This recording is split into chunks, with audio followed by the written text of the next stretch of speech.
Morning everyone. Here's a little quick video on putting the part all film number 10. The stuff here on the wax. So the wax is already on. I didn't do a video of the wax. I apologize for that. I forgot to take the video camera out. The part all film or so is an extra layer of protection or so for protecting the fiberglass from sticking to anything. The seams are all on everything, they're just glue gunned on in place. The important thing or so is not to get the part all film drastically. It doesn't matter if you get some on the paper. If you get it on the paper, then the fiberglass won't stick to the paper at all. And when there's undersides of the paper, the fiberglass sticking to it a little bit actually helps. So when you put you put some resin on the paper and it actually sticks to it, I find it's helpful. Afterwards, peeling the paper off or so, it still peels off or so, it leaves a little bit of paper residue behind, but it's nothing major. Basically all you're doing with this stuff is, I got a little paintbrush, a little bit in a container here, and you're just brushing it on or so. It's just a quick light coat or so. Nothing drastic. I generally start from the high side of the model and then work my way down or so. That way, in this case, I got sort of a complete top on it, so it's not going to run down. But if it runs down the sides, then the pooling on the seam is not such a big deal. It's easy to clean up or to wipe off. You don't want to be brushing in all different directions and overdoing it. You just want to make sure you're covering the stuff. I've got my plugs in. I got all kinds of residue of plug material all over it from the cornstarch. Again, no big deal. It'll all come off in time with the stuff being washed and stretched and everything. I go over top of everything. That way I don't miss anything.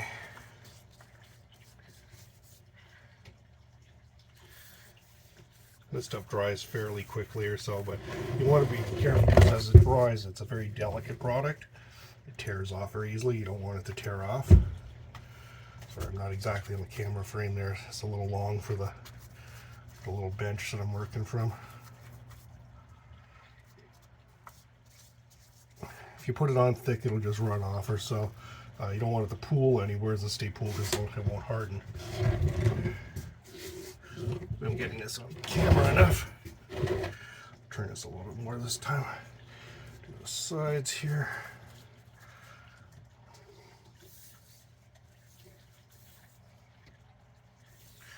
And I generally will let this sit till tomorrow. So I've done it where most of it was all dry. I thought it was all dry, and I did it like a couple hours later with the fiberglassing, and it turns into a gooey mess.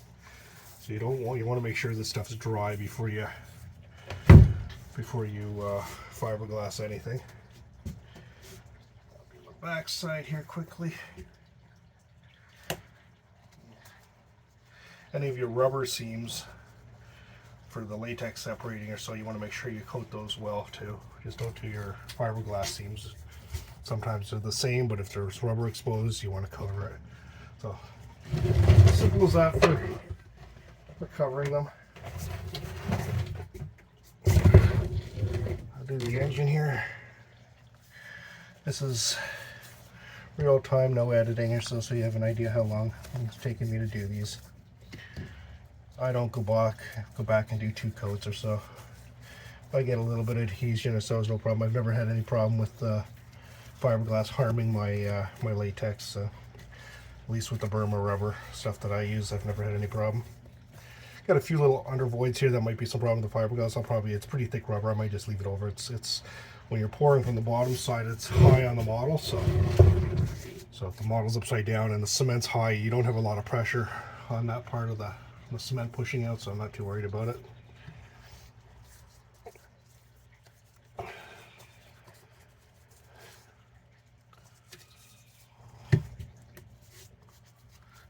As you can see, I get some on the seams, but I keep the majority of the seam dry. That way it keeps it easier to separate. I don't know what's more effective, the wax or this, or the combination is a real key thing or so. It's because that's the way it's been done, is the way I've been doing it. My bolts for attaching my mother mold to to the latex.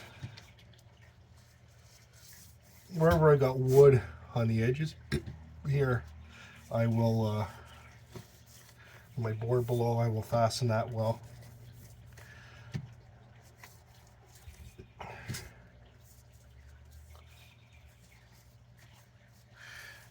And if you're not sure if you covered an area, just wipe over it again. It doesn't hurt.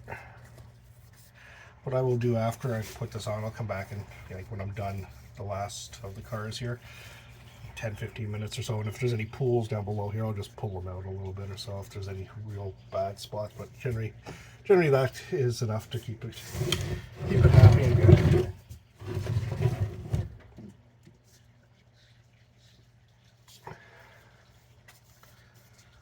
Let's see here. I basically rely on putting it on high and just letting it run down, and that, you know, I can tell where I'm going. Also, then the pools are being dealt with as I'm creating them.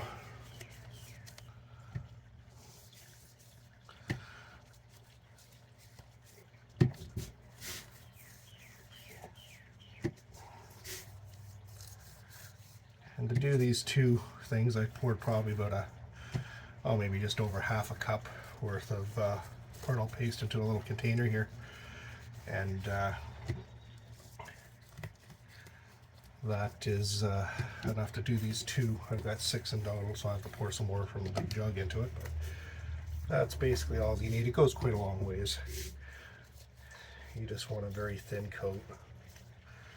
Just want to make sure you try as hard as you can to cover all areas and not miss anything. You can usually tell because it gets wet looking shiny kind of thing. Spot there I missed.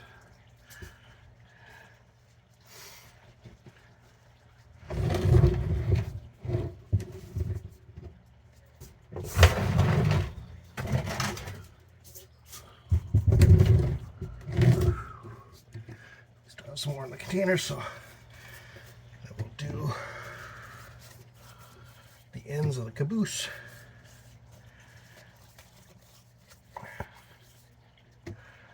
Oops.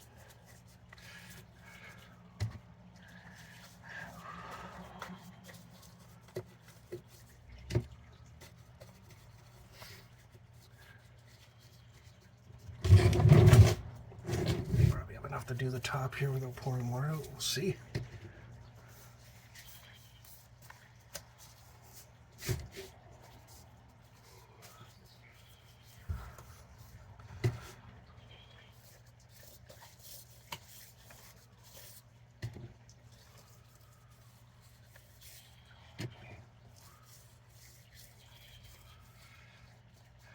It's a fun hobby, that's for sure. Something I've been dealing with concrete for a long time, just got into a little bit more once I've had more time or so, and great stress reliever.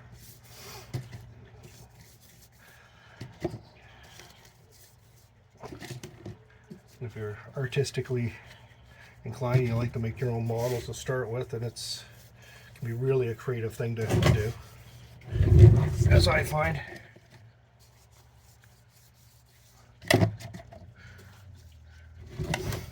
And I'll pour some more of this into my container.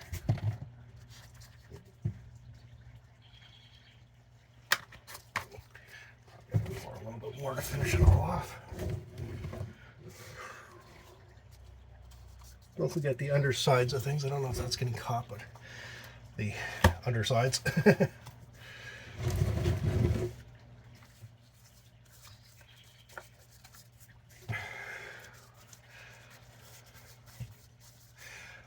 I'll try and do a video of the glassing. It's going to be a harder thing to do because I need to have the mask on because of my, I don't risk my health with the fiberglassing because it's a very toxic product, but I've also got problems enough that I don't need to add to them, so I take extra caution. So if I do that video next, it'll be without too much commentary, because it'll sound like the Charlie Brown teacher going wah wah wah wah wah through a mask. but it'll give you an idea how I do the fiberglassing. That'll hopefully come up next. It's hard because you get your hands covered in fiberglass, and I'm sure not touching my camera like that. But I will try see what I can do.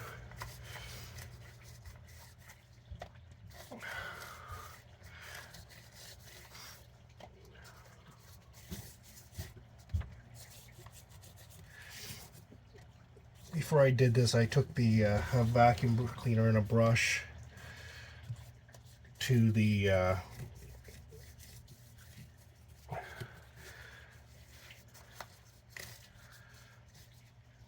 surface to get all the cornstarch from the proto putty off. Just realized I'm a little concerned about the wraparound of this. I might turn this into a separate fiberglass seam. I might add a seam there, which is difficult to do now because once it's waxed, your seam material doesn't stick too well. I'll have to get creative on that. But this is all going to dry before that can even be considered.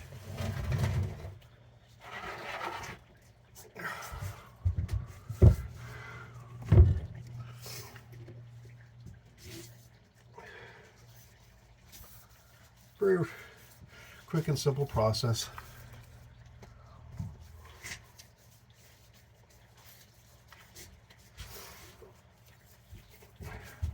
Thing is, when you're doing these as you go, sometimes you think you got everything figured out, and then you start on another step, and then you realize, just like I just did, that undercut there on the caboose might be a problem with it pulling apart.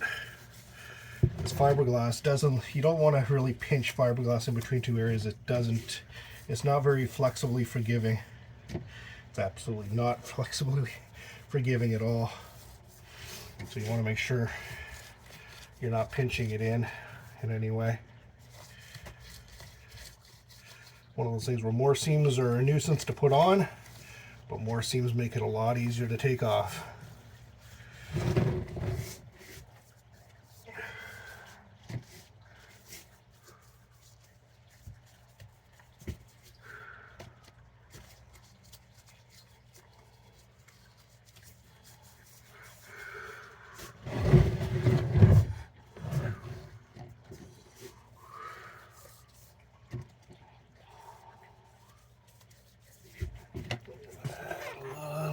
This.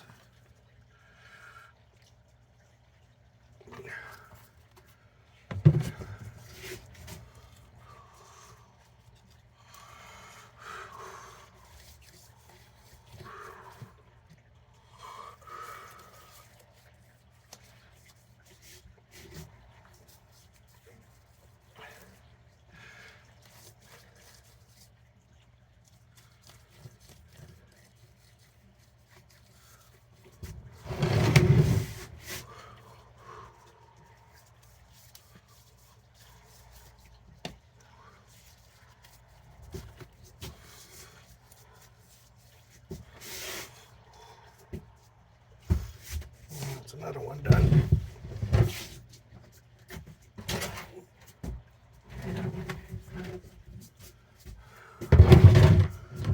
Do the logs.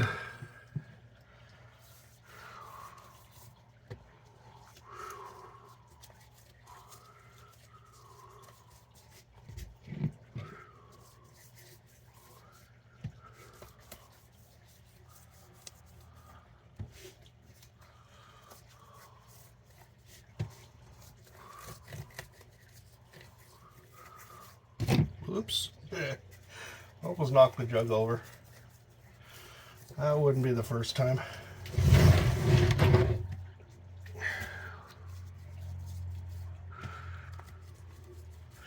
You notice, I don't know if you can see it in here, I'll turn it a little bit, there's a little cavity back in here the fiberglass would be a nightmare with.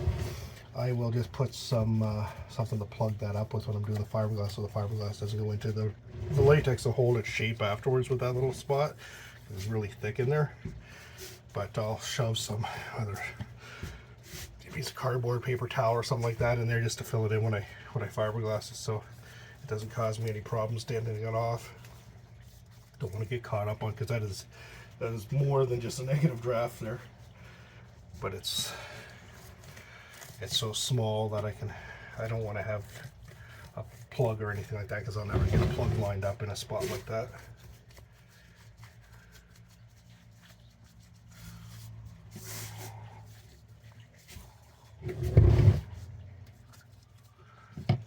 There's another one done. Oops.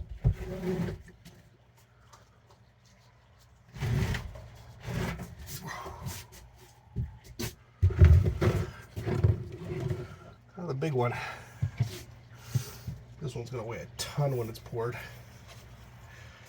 It's a very big block.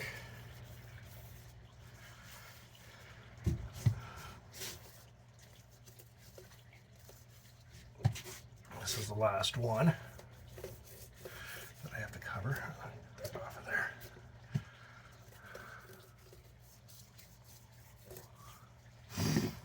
You notice anything where the proto putty goes on to the latex, the proto putty is silicone base and the latex is obviously latex base, and the two materials they're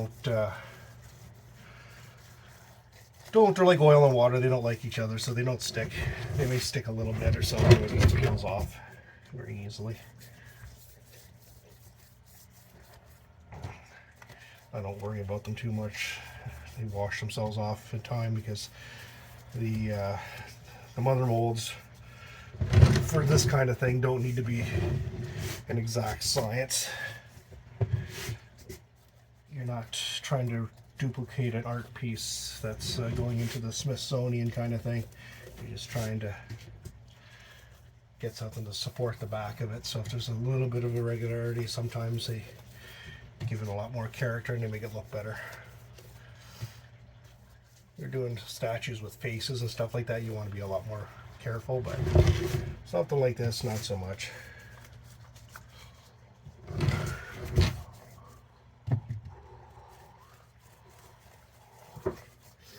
Apparently the mosquitoes are still out today, this morning, because they're licking my legs right now.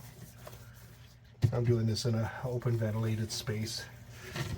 Most of the smell from this stuff is alcohol that they have in it. It's not, I wouldn't do it as a living around it, but for something like this, it's not, I don't find it bad. I'd actually enjoy the smell of this.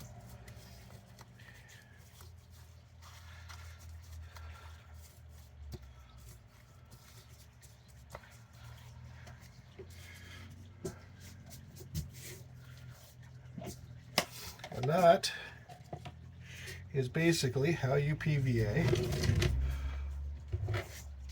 all of your stuff to get them ready for the latexing. So that's it for today. You have a good day.